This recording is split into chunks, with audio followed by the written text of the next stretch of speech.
My husband hit me when I told him I was pregnant. Evan and I had been trying to have a baby for 2 years. 2 years of negative tests and wondering if the problem. Last month, my period was late, and I took 5 pregnancy tests at once, just because I couldn't believe the first 4. When I finally saw the 2 pink lines, I sat on the bathroom floor and cried until my sister Carrie managed to calm me down on the phone. She said I needed to tell the news in a special way, not just blurting it out at dinner like it was nothing. I should throw a little celebration, invite the people who mattered, turn it into a beautiful memory to tell our child someday. I took her advice. 7 weeks later, my house was full of people I love. My parents were near the snack table. Carrie was watching me excitedly from across the room. Evan's parents had come all the way from Arizona. His younger brother, Jeff, arrived early to help me with chairs and the gift table. Evan moved through the guests like he always did, greeting everyone, cracking jokes, pulling laughter out of the room, being that charming husband I fell in love with 6 years ago. I watched from the kitchen with my heart overflowing, thinking that night I was about to make him even happier. I picked up a fork and tapped my glass to get everyone's attention until the noise died down. 40 faces turned toward me. My mother was already crying before she even knew the news. Evan walked over, slipped an arm around my waist, and looked at me with affection, not imagining what I was about to say. "Thank you for coming," I managed, my voice trembling. "I know some of you traveled from far away, but I promise it'll be worth it." I looked at Evan and smiled. "We're going to have a baby. I'm pregnant." The room exploded. My mother screamed. My father clapped so hard I thought he'd hurt himself. Carrie jumped and yelled, "I knew it!"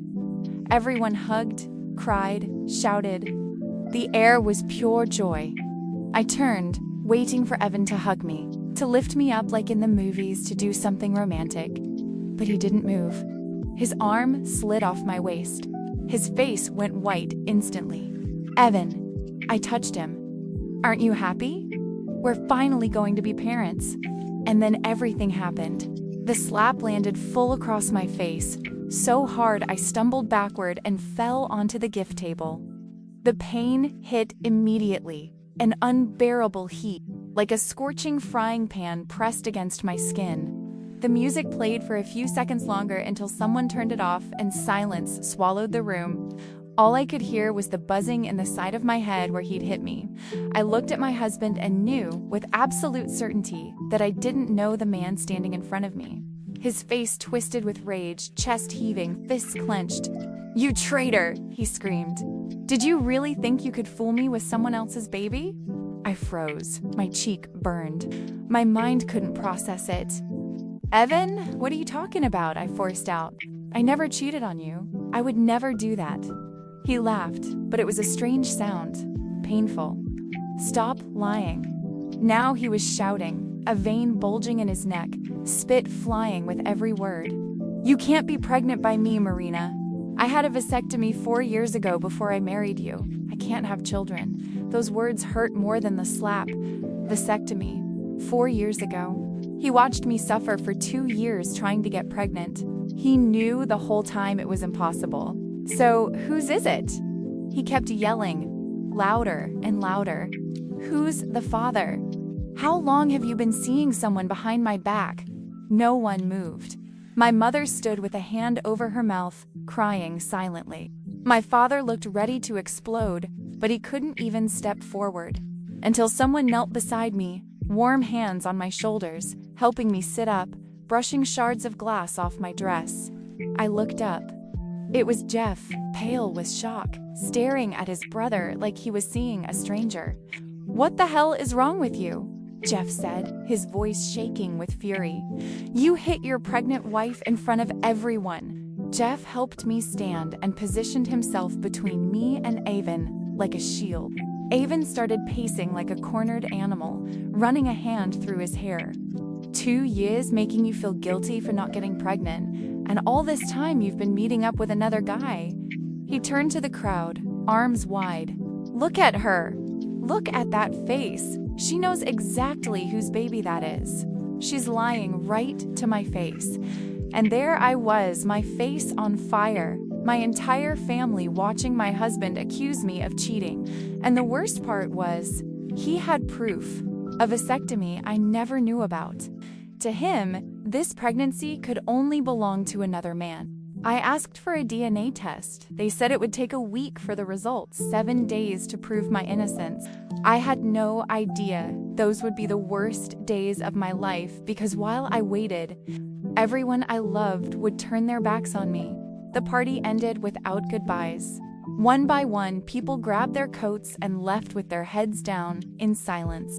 My parents were the last to go. My father hugged me so tight I could barely breathe and whispered, "If you want, I'll end him for you." I shook my head, still believing it was all a terrible misunderstanding. As soon as the door closed, I saw Evan heading upstairs. "Evan?" I called, my voice breaking. "Please, listen to me.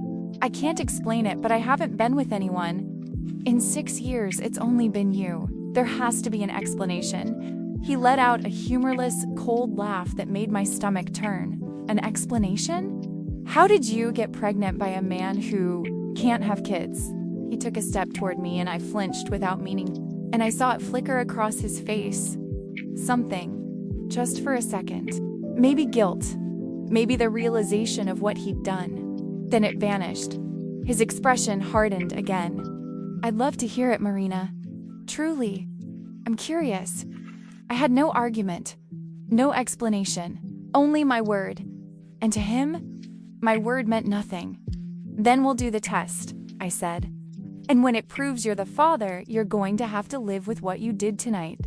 You're going to look me in the eyes knowing you hit me, humiliated me, and insulted me in front of my parents, in front of everyone I love."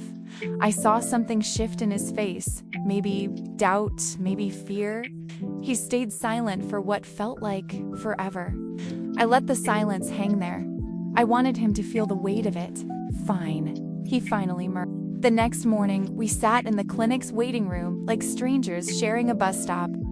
Evan sat 4 chairs away from me, arms crossed, jaws so tight I could see the muscles twitching under his skin. Every so often he glanced at me, then looked away, like my presence made him sick.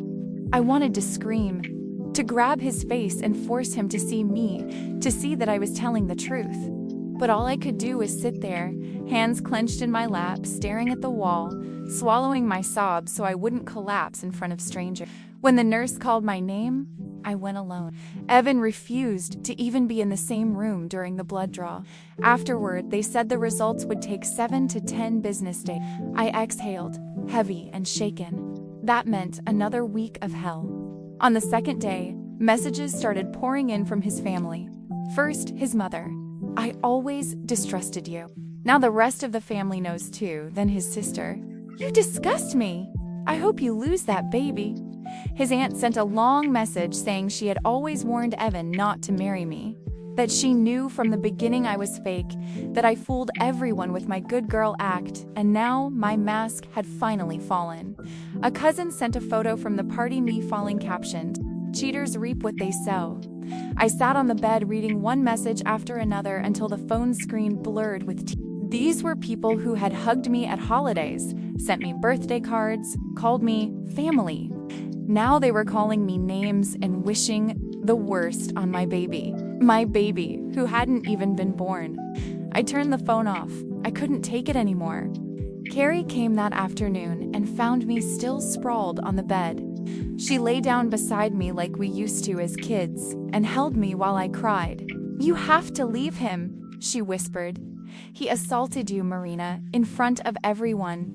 You can report him. You can take everything from him." Later, my mother called and said the same. My father, too. Everyone insisted. Leave him, press charges, make him pay. But I still couldn't. In my mind, the test would prove my innocence. And then everything would go back to normal. It had to go back. That thought kept me awake all night, my hand over my belly, waiting to feel something, anything, some connection with the baby growing inside me. But all I felt was doubt. What if Evan was right? What if truly no one could get him pregnant after a vasectomy? What if something happened and I didn't even realize it? Just thinking that made me nauseated, but my thoughts wouldn't stop. I replayed every night from the past 3 months, every time I'd been with Evan, every moment I'd been alone. Nothing made sense. I knew I hadn't cheated. I was absolutely sure. But if Evan couldn't be the father, whose baby was I carrying? On the 4th day, Jeff showed up at my door with a bag of food. "I figured you weren't eating," he said softly, his eyes full of concern. I hadn't showered in 2 days.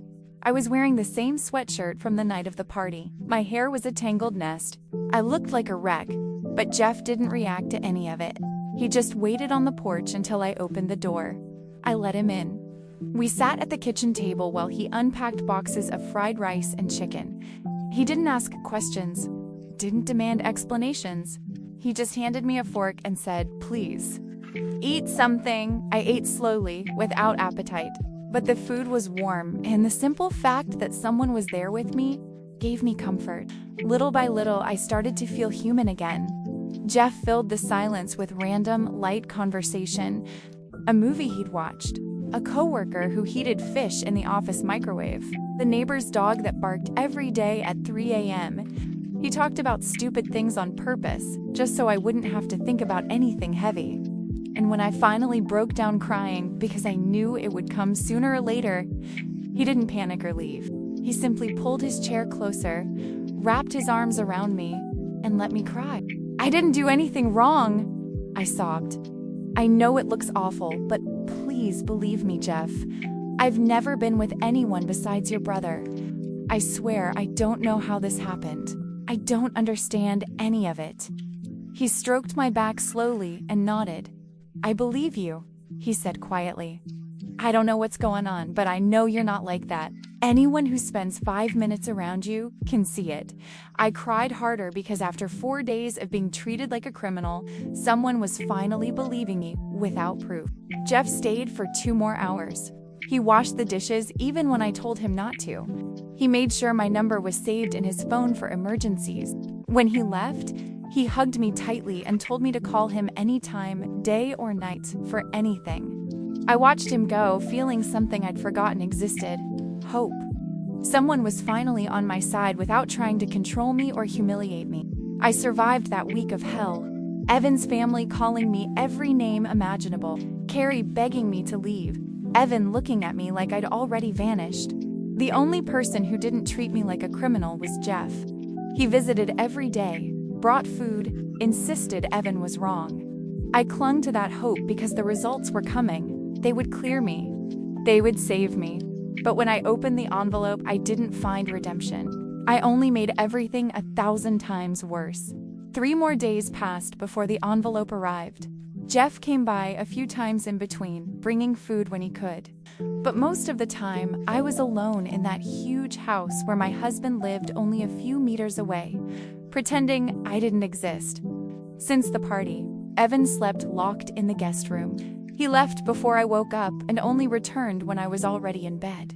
The only proof he was still there was the coffee mug abandoned in the sink each morning and the sound of the guest room door closing at night. We lived together, but it felt like we were 2 ghosts passing through the same space. Sometimes I stood outside the guest room door, my hand hovering, ready to knock and try again, but I never did. What for? He'd already decided who he thought I was. Only proof could change that. And it was finally here. When the mail truck stopped on the 7th day, I was already at the window like I had been every afternoon. My heart slammed in my chest when I saw the mailman holding a white envelope with the clinic logo in the corner, and my name printed on the front. Inside that envelope was my entire future, folded into a single sheet of paper. I ran out barefoot. I didn't care about the cold floor or the fact that I was still in pajamas. I snatched the envelope from his hand before he could put it in the box. He gave me a strange look, but it didn't matter. I pressed the envelope to my chest, my heart nearly bursting out of my throat. Finally, 7 days of agony were about to end. I would be vindicated. I called Jeff first. I can't even explain why. Maybe because he was the only one who never doubted me. Or maybe because I needed someone beside me when I finally proved everyone wrong. He answered on the second ring. The results came, I said, unable to hide the hope in my voice. They're here, Jeff. I have them right now. He said he'd be there in 10 minutes and asked me not to open them until he arrived. I agreed. I wanted witnesses. I wanted everyone to see me be cleared. I went to the guest room door and knocked. Nothing. I knocked again, harder. Evan, the results are here. Come out. I want you to see them with your own eyes. I pressed my ear to the door. I heard movement inside, footsteps, a bed creaking, then silence. I knocked a third time. I'm not leaving. This is about both of us, and you're going to listen to me when I open it. More silence, then the click of the lock. The door opened, and Evan stood there staring at me with empty eyes. He had lost weight that week. He looked pale, hollow-eyed, like he hadn't slept. For a moment, I almost felt sorry for him until I remembered the slap, the insults, the way he turned everyone against me. Without a word, he walked past me to the kitchen and sat at the table with his arms crossed, waiting. I followed and placed the envelope on the table between us. No one touched it. We stared at it like it was a bomb. 5 minutes later, Jeff arrived. I heard his car in the driveway and went to open the door. He looked tense, his eyes flicking from the envelope to me and back. "Are you okay?" he asked softly. I nodded because I wasn't just okay. I was ready. Jeff came into the kitchen and froze when he saw Evan already seated. The brothers locked eyes for a moment. Something passed between them that I didn't understand. Then Jeff pulled out a chair and sat closer to me than to Evan.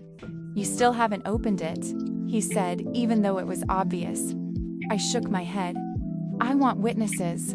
I want both of you to see it so nobody can say later that I changed something. Swapped pages, forged results, whatever the next accusation is." I looked straight at Evan as I said it. He didn't move, just sat there with his arms crossed, jaw tight, staring at the envelope like he wanted to burn through it. Jeff put his hand over mine. The warmth of his skin contrasted with my frozen fingers. "Whatever it says," he whispered, "I'm on your side, okay?" No matter the result, I'm not leaving. I squeezed his hand, silently thanking him for being the only person who stayed, who believed me through that nightmare. Evan's eyes snapped to our hands. His face tightened further. "Seriously?" he said, cold and mocking, without a trace of humor. "I'm sitting right here in front of you and you're holding my brother's hand. Do I really need to read that result, or is the answer already obvious?" I yanked my hand away and stood so fast my chair nearly toppled, the sound cracking through the kitchen like thunder. "Don't you dare," I said with a firmness I didn't know I had. "Don't twist this. Your brother was the only one who treated me like a human being while you treated me like trash. He brought food because I couldn't eat. He came to check if I was even alive. You didn't look at me once. Don't act like I'm wrong for accepting a little kindness from the only person who offered it." Evan rolled his eyes. "Just open it already, Marina. I don't have all day for your drama." I took a deep breath and picked up the envelope. It felt heavier than paper should feel, like the weight of what was left of my marriage was pressed into that single sheet. I looked at Evan and felt conviction rise in me. I knew I hadn't done anything wrong. I hadn't cheated. I hadn't have been with anyone else. This would prove it. He would have to look at me and apologize for everything. I held on to that image as I tore the seal. The sound of ripping paper felt deafening. I pulled the sheet out and unfolded it slowly, savoring the moment. This was my redemption. I scanned the top medical terms, numbers, my name, Evan's name, then the result. I read it once and didn't understand. I read it again. Still nonsense. By the third time, my hands were shaking. No. This can't be right. It has to be a mistake. They mixed up samples. They must have. What does it say? Evan demanded, snapping me out of shock. "Read it out loud. I want to hear it from your mouth." I opened my mouth, but nothing came out. My throat locked. The air wouldn't fill my lungs. The room spun, and I grabbed the table to keep from falling. "Marina," Jeff said, but his voice sounded far away. "What does it say?" Evan pressed. I lifted my eyes to my husband, the man I loved for years. The man I built a life with, now waiting for me to confirm everything he suspected. Tears streamed down my face, and I couldn't hold them back. It says, "You're not the father." The words hung between us like a crushing weight. Final. Devastating. Evan didn't look surprised. He stayed seated with his arms crossed, as if he'd known all along, as if he was certain of who I was. "There it is," he said slowly, his voice calm, almost serene, as if the storm had already passed. "The proof. You lied to me this whole time, and now you can't run from it." He stood up and leaned forward with both hands on the table, bringing his face close enough that I could see every trace of fury. "So who is it?" he demanded. "A coworker? Some random guy you met? An ex you never got over?" "I don't know," I choked out. "I swear I don't understand. I've never been with anyone, Evan. There has to be an error. We have to redo this test." "Redo?" He slammed his fist on the table so hard the envelope jumped and I flinched. "The test doesn't make mistakes. Science doesn't lie. DNA doesn't lie. The only liar in this kitchen is you." He pointed at me, trembling with rage. "You've been lying to me for months, maybe years, and now you're crying, playing the victim.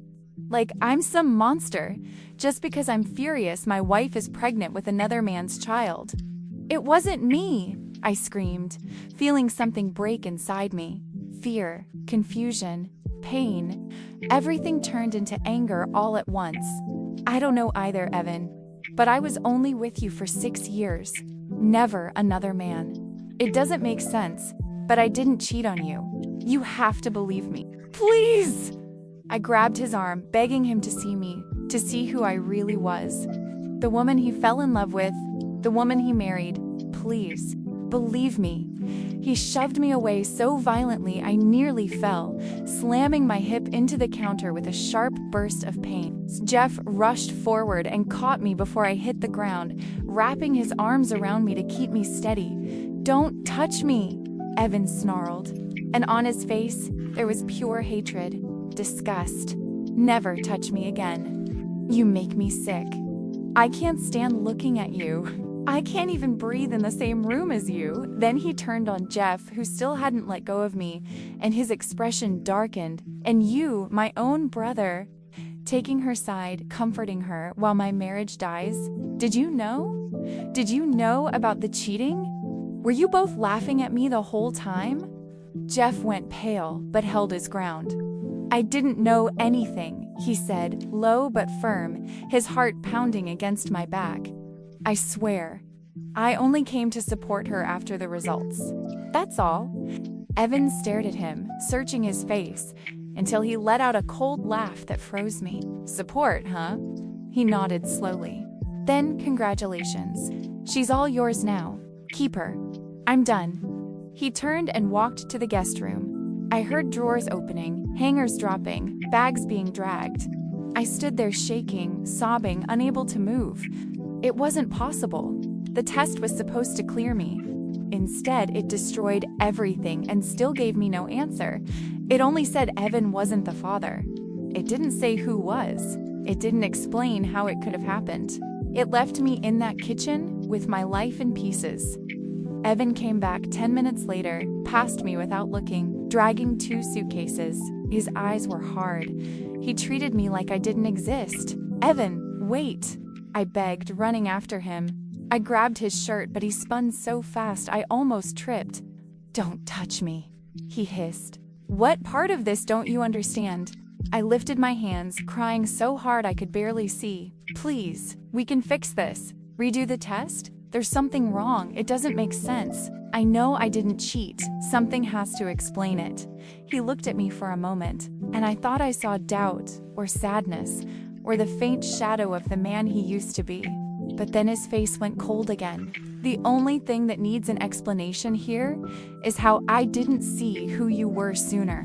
My mother warned me. My whole family warned me. I should have listened." He opened the door. "I'm staying at Felix's place until I decide what to do about all this. Don't call me. Don't text me. Don't come looking for me. From now on, you don't exist." He slammed the door so hard the wall trembled. I heard him leave and I collapsed onto the kitchen floor, crying until I had no strength left. Jeff tried to hold me, but I pushed him away.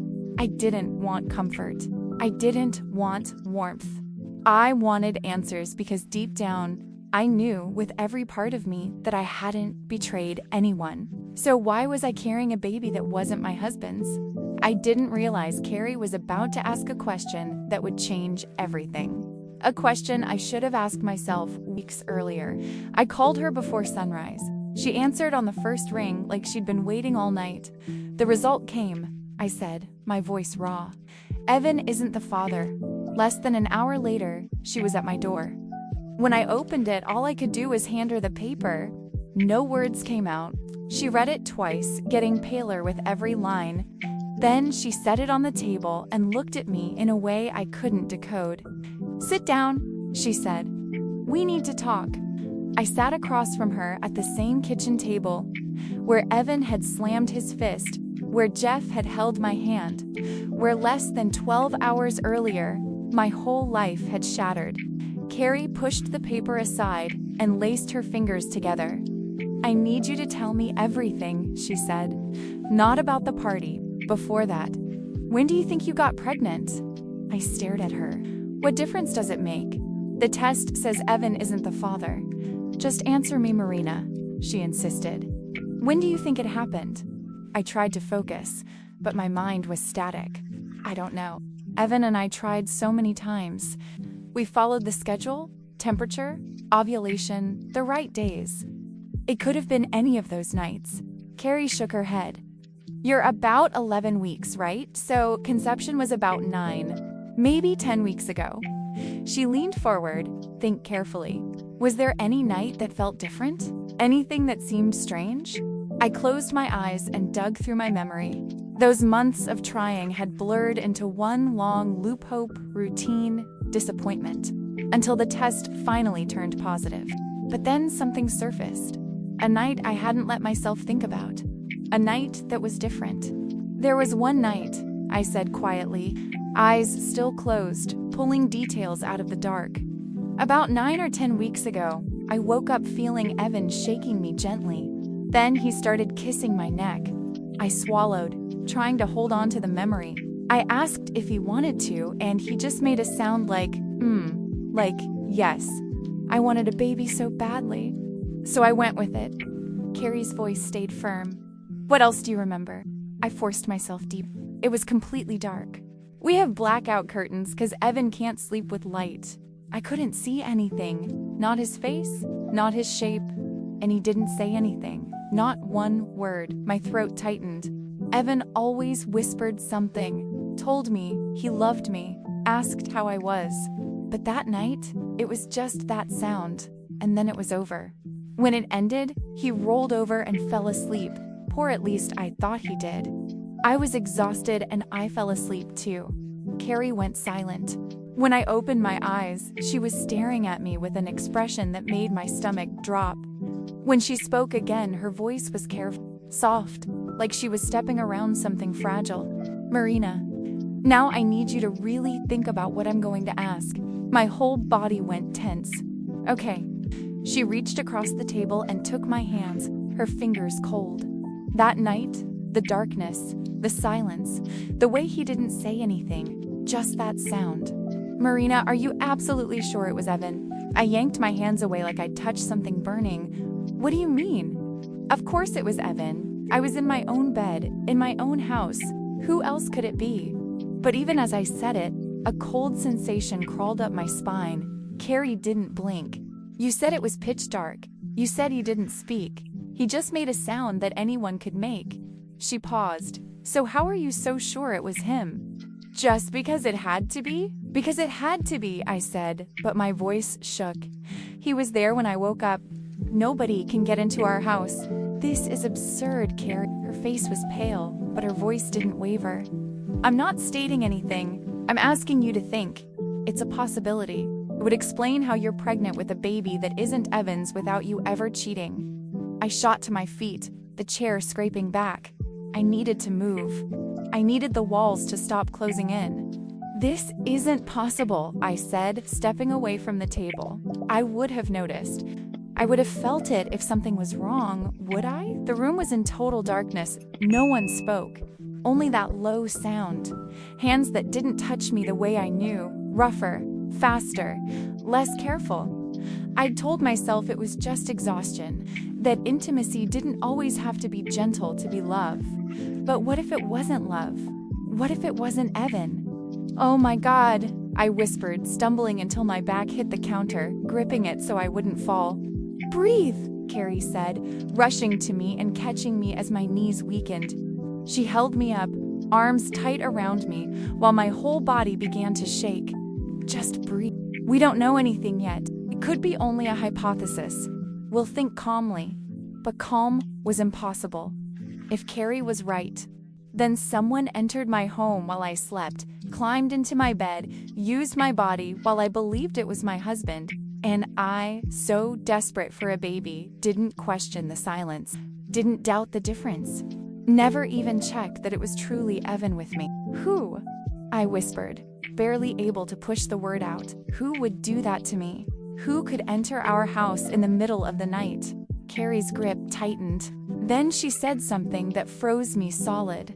"Who has a key to your house, Marina?" It hit me like electricity. The only person who had a key was Jeff. Evan had given him a copy 2 years ago when we traveled, and Jeff watered our plant sand. We never asked for it back. My head spun, replaying everything.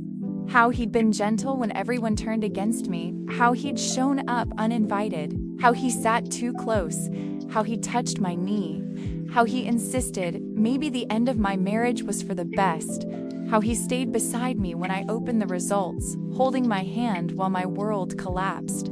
I didn't say it out loud, but suddenly everything started to make sense. A horrible puzzle pieces I didn't want to connect. "It can't be Jeff," I whispered. "He would never. He's Evan's brother. He's just trying to help me." But the truth was right there, tightening around me. Carrie stepped back and met my eyes. "We have to be sure," she said. "Another test. One that compares the baby's DNA to Jeff's." My hands shook so hard I felt like they'd detach from my body. "If it's him?" said I cried. "If it comes back positive, Carrie, what do I do?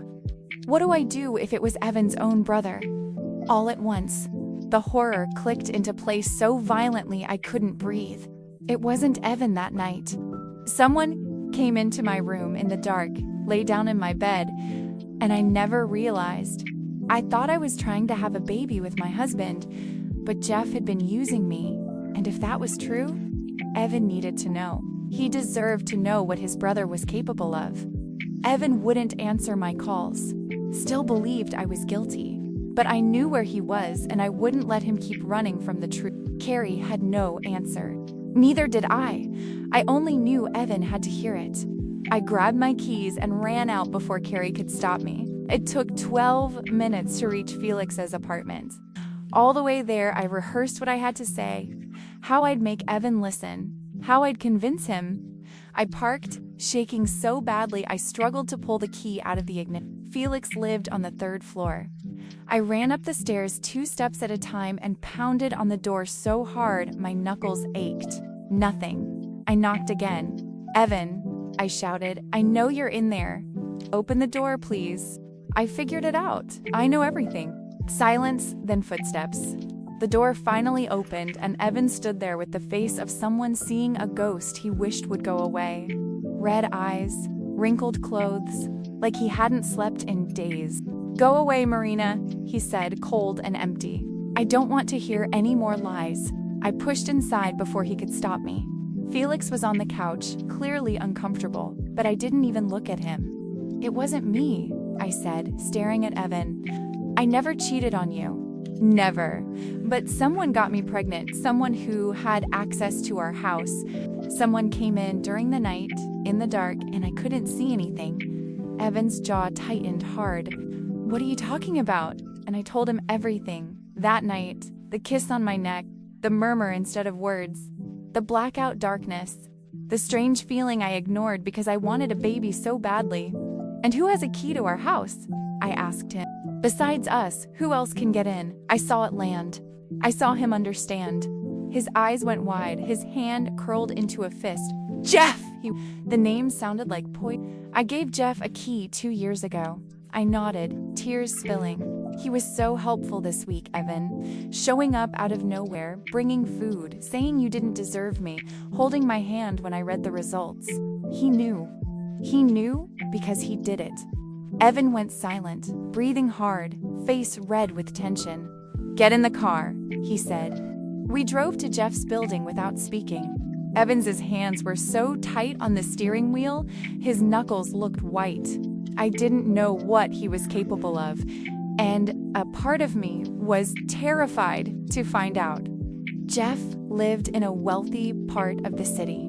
Evan jumped out of the car before I even unbuckled my seatbelt, heading straight for the entrance. He didn't ring the buzzer. He didn't call. He waited until someone exited and slipped inside before the door could close. We took the elevator to the 4th floor. Evan hammered on Jeff's door. For a few seconds, everything was silent, then the lock turned. The door opened, and there stood Jeff. And the first thing I noticed was that he didn't look surprised. Not even a little. He just stood there, calm, almost like he'd been expecting us. Hi, he said, voice steady, like he was greeting a casual visitor. Evan grabbed his shirt and shoved him back inside. Tell the truth, Evan snarled. Tell me what you did to my wife.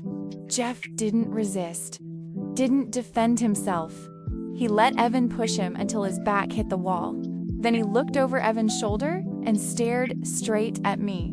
When his eyes met mine, a shiver ran through my entire body. There was something hungry and possessive in that gaze, like I belonged to him. Marina, he said softly. Hearing my name and his voice made my stomach twist. I've waited so long to finally tell you everything. He stood there looking at us like this was the moment he'd been waiting for all along. No fear, no guilt, only a calmness that made my blood run cold. Evan demanded answers. I held my breath, hoping, praying for a denial, for some excuse, for anything that would make this a horrible misunderstanding. But Jeff didn't deny it. He only smiled. And what came out of his mouth made it clear it wasn't a mistake or a drunken accident. It was planned. It was obsession. Jeff's smile spread slowly, transforming him into someone I didn't recognize. Nothing remained of the gentle brother-in-law who brought me food or spoke softly. This smile was cold and terrifying, like he'd been savoring a secret for years and now finally got to say it out loud. You'd better let me go, Evan, Jeff said, his tone firm, as if Evan wasn't pinning him to the wall with rage in his eyes. This conversation is going to take a while. You should sit down. Evan's fists tightened in Jeff's shirt. The fabric bunched and stretched between his knuckles. A vein throbbed in Evan's neck, his breathing ragged like he might explode. Start talking. Now. Jeff didn't fight him, didn't try to push him away. He stayed against the wall with an absurd composure for someone in that situation. Then he turned his face slightly and looked at me again. I wanted to look away. I couldn't. There was something in his stare that pinned me in place. All right, Jeff said, almost gently, not taking his eyes off mine even as he answered Evan. You want to know what I did? I'll tell you everything, he continued. But first, you need to understand something. I don't regret any of it. Not even for a second. Jeff's smile widened slowly, like he was savoring the moment. It was the best decision of my life. I felt a massive weight settle in my chest. Every breath was an effort. I pressed my back harder against the wall because I didn't trust my legs to hold me up. Evan slammed Jeff against the wall so hard that a framed photo nearby rattled. Talk, Evan snarled. Now. Jeff let out a quiet laugh.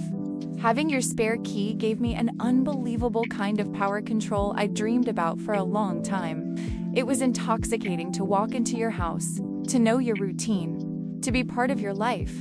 He tilted his head slightly, eyes fixed on me again. Your wife. The words came out like he was tasting something sweet. My stomach turned. Evan went rigid, anger tightening every muscle in his arms, his jaw clenched so hard I could hear his teeth grind. That night, Jeff continued, almost excited now. I knew exactly what I was doing. I spent months paying attention to Marina's ovulation cycle. At every family gathering, she talked about her dream of being a mother. She cried, saying you two had tried for so long, with no hope left.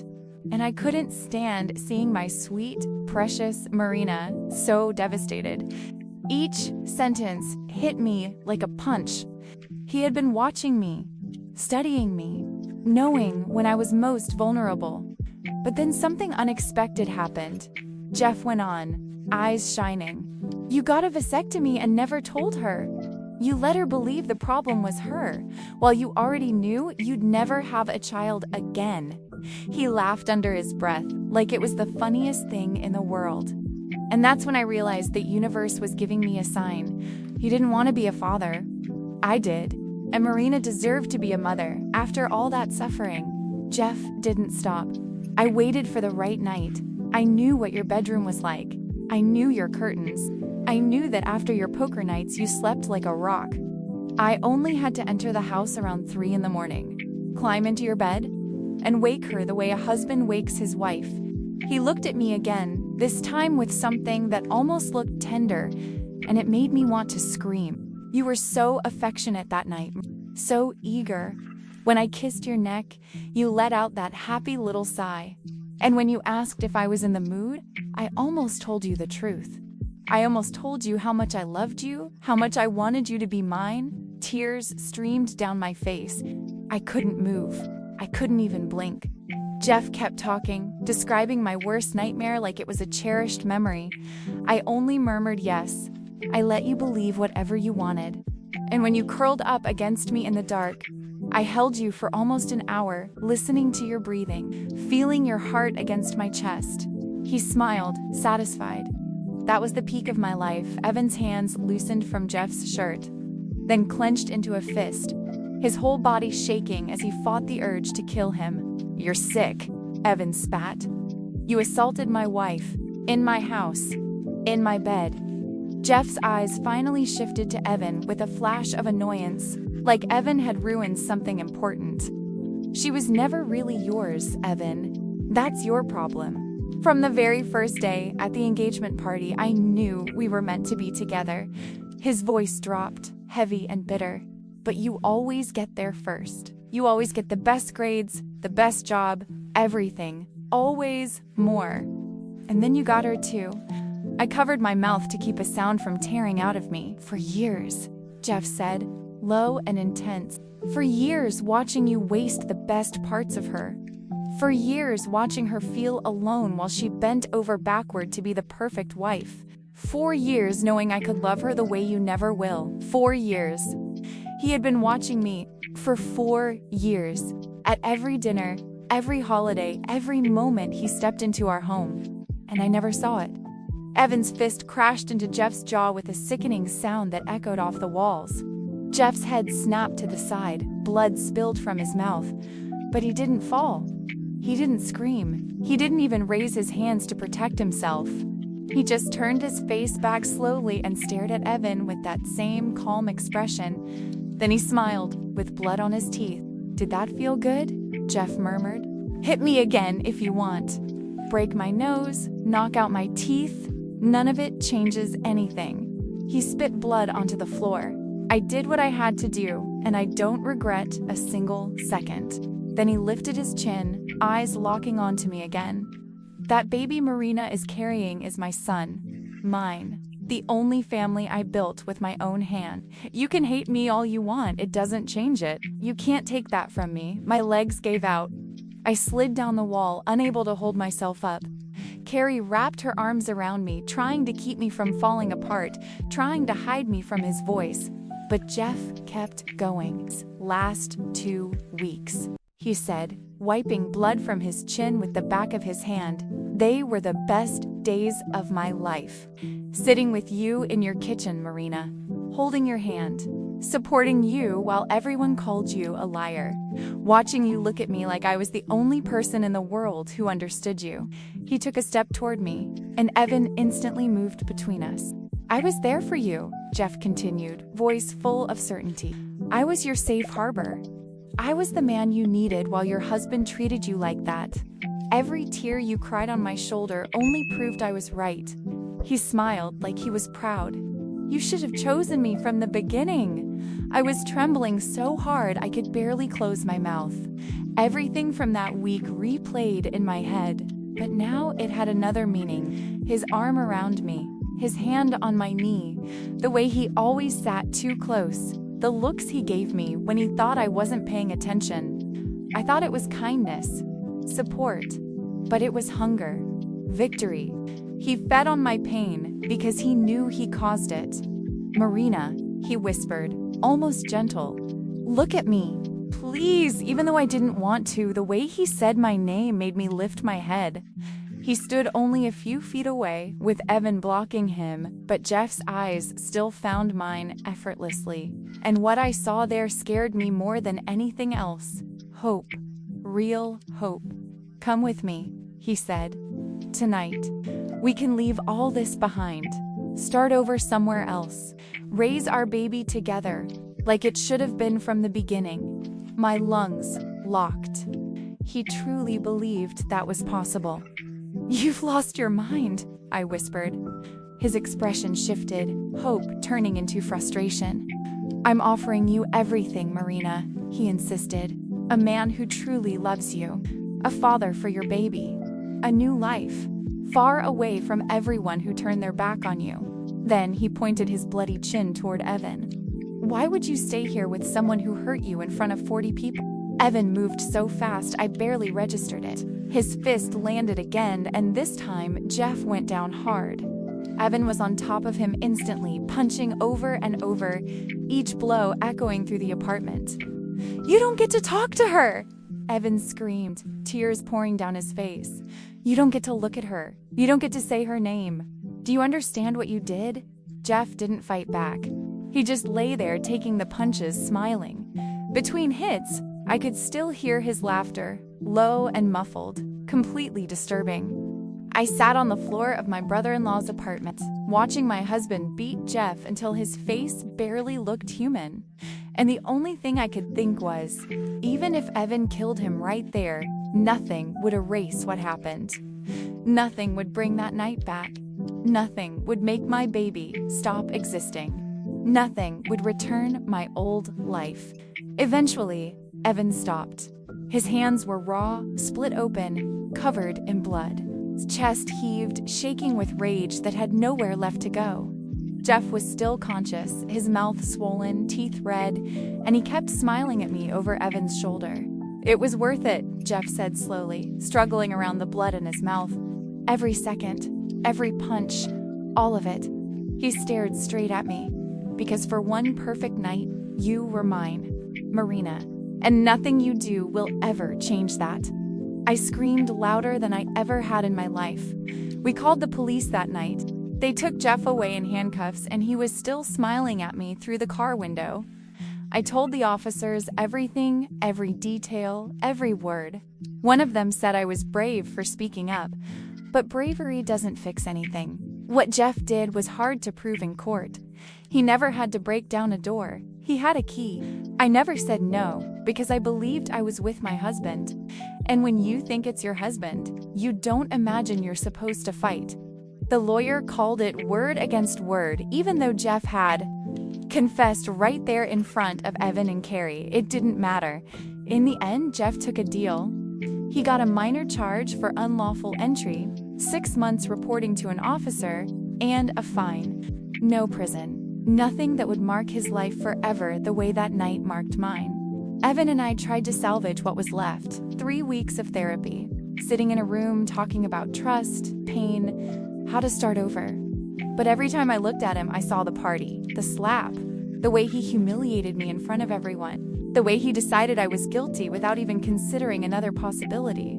He apologized 1,000 times. He cried. He begged. He swore he would spend the rest of his life making it up to me. But some things don't heal. Some words don't come back. He hit me. He humiliated me in front of 40 people. He let his family send messages wishing my baby harm. Even with the truth revealed, those 2 weeks of hell still existed. They still lived inside me. I filed for divorce. Evan didn't fight it. I think deep down he knew everything broke the moment he raised his hand. The stress destroyed me. 2 weeks after the divorce was finalized, I woke up with pain so strong I couldn't stand up. Carrie took me to the hospital. The doctor only confirmed what I already knew. With all that blood, I lost the baby. A part of me felt relief, and I hated myself for feeling it. That baby was innocent. It never asked to be born. But every time I imagined carrying Jeff's child, every time I pictured a baby with his smile or his eyes, I couldn't breathe.